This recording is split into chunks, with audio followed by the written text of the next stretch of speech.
Perkenalkan, nama saya Philip Christopher Manulang dengan NIM 2005091056 dari kelas AB5C mata kuliah pelayanan prima.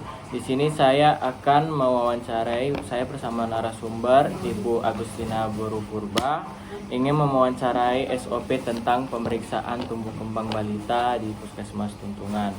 Kepada Ibu Agustina boleh menjelaskan gimana SOP yang selama ini Ibu lakukan saat melakukan pemeriksaan tumbuh kembang balita, boleh dijelaskan Bu?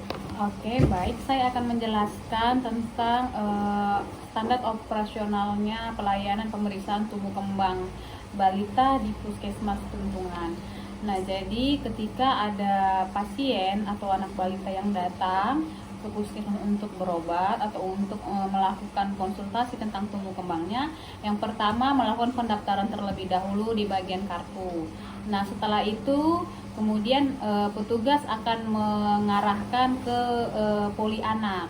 Nah, di poli anak pertama kali nanti akan dilakukan pemeriksaan fisik terlebih dahulu, tinggi badan, berat badan, kemudian akan dilihat perkembangannya sesuai dengan tahapan usia. Nanti ada buku panduannya. Nah, ketika anak itu dalam kondisi sehat, tidak memiliki sakit atau keluhan, maka kita lakukan konsultasi di ruang tumbuh kembang. Tetapi jika si anak datang dengan keluhan sakit, maka kita lakukan proses manajemen terpadu balita sakit. Nanti akan dilakukan pemeriksaan tentang kondisi atau keluhan penyakitnya. Nah, selanjutnya jika ditemukan anak dengan gangguan pertumbuhan, misalnya status gizinya tidak sesuai dengan usia atau dikatakan dia gizi kurang ataupun gizi buruk, maka selanjutnya kita akan masuk ke poli gizi. Maka di poli gizi akan dilakukan pemeriksaan lebih lanjut, kemudian akan diberikan penyuluhan kepada ibunya tentang bagaimana cara merubah kondisi status gizi si anak balita tadi. Nah, tetapi jika status gizinya baik, kemudian ditemukan gangguan perkembangan, misal ada anak di usia tertentu, tahapan perkembangannya tidak sesuai dengan usianya, maka kita lakukan terlebih dahulu stimulasi selama 1 bulan. Nah, ketika 1 bulan pasien akan kembali lagi.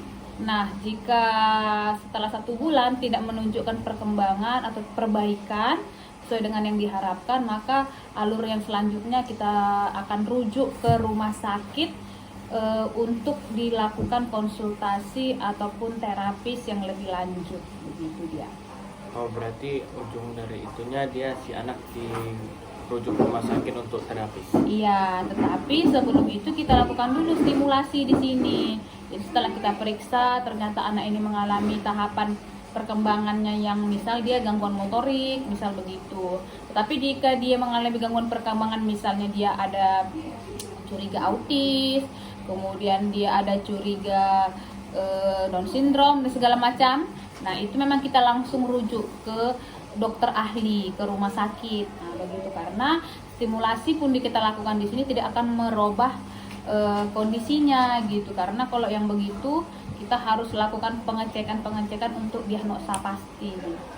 Oh, baiklah, berarti sampai maksudnya itu ujungnya bakal dibawa ke rumah sakit jika tidak dapat ditangani di sini. Iya, jika tidak dapat ditangani di sini, maka kita harus rujuk ke rumah sakit tumbuh kembang.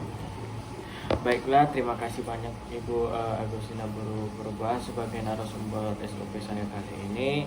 Saya untuk pemenuhan tugas pelayanan prima mengucapkan terima kasih banyak dan juga terima kasih banyak dari Ibu Agustina Buru Purba.